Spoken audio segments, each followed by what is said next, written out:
آج ہم ایک ایسی انجینئرنگ ماول کے بارے میں بات کرنے والے ہیں جو فضائی دفاع کی دنیا میں سچ میں تہلکہ مچا رہی ہے۔ ہم بات کر رہے ہیں شنیانگ J-35 فائٹر جیٹ کی۔ دیکھیں، یہ طیارہ صرف راڈار سے بچنے یا اسٹیلتھ تک محدود نہیں ہے۔ اس کی بناوٹ میں کچھ ایسی چھپی ہوئی جنگی برتری ہے جس کا عام طور پر اندازہ نہیں لگایا جاتا۔ تو آئیے دیکھتے ہیں کہ اس کا ڈیزائن اسے میدان جنگ میں اتنی خطرناک طاقت آخر کیسے بناتا ہے۔ اب اس جملے پر ذرا غور کریں۔ صرف زمین پر اترنا نہیں بلکہ ایک کنٹرولڈ کریش، یعنی سمندری جہازوں پر جنہیں ہم ایئر کرافٹ کیریئرز کہتے ہیں، وہاں فائٹر جیٹس کا اترنا کسی عام لینڈنگ جیسا بالکل نہیں ہوتا۔ یہ مکمل طور پر ایک کنٹرولڈ کریش ہوتا ہے۔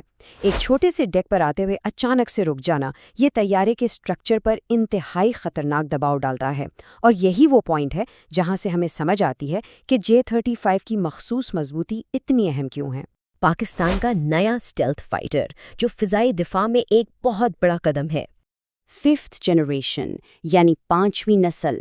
اس کا مطلب ہے کہ پاکستان اب ان گنے چنے ممالک کے ایک انتہائی ایلیٹ کلب میں شامل ہو گیا ہے جو ان جدید اسٹیلتھ فائٹرز کو آپریٹ کرتے ہیں۔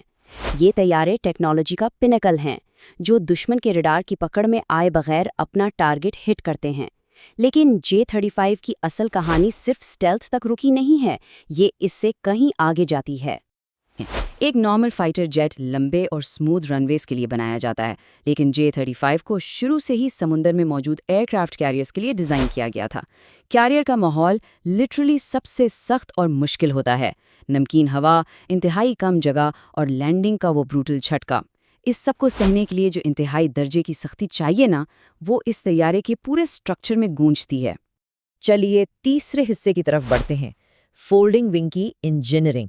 یہ واقعی مہارت کا ایک شاہکار ہے۔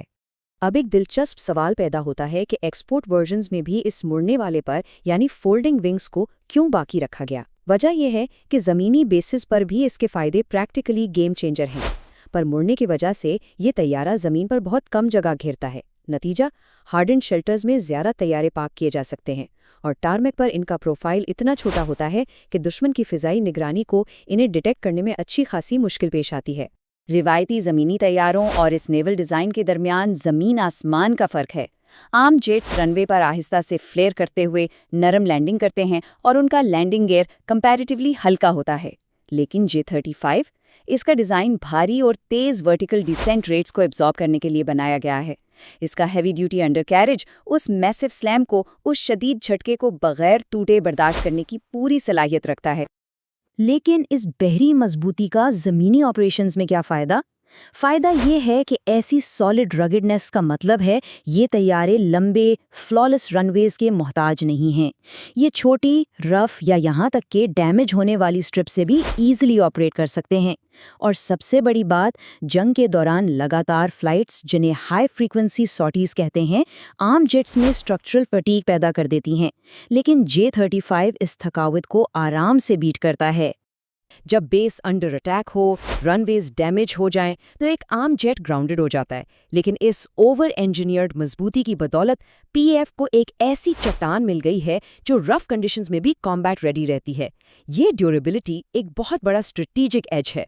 اب یہ تجزیہ اس سوال پر ختم ہوتا ہے کہ کیا فیوچر کی زمینی فضائی جنگوں کا حتمی فیصلہ اب انہی سمندری جیٹس کی رگڈنس پر مبنی ہوگا؟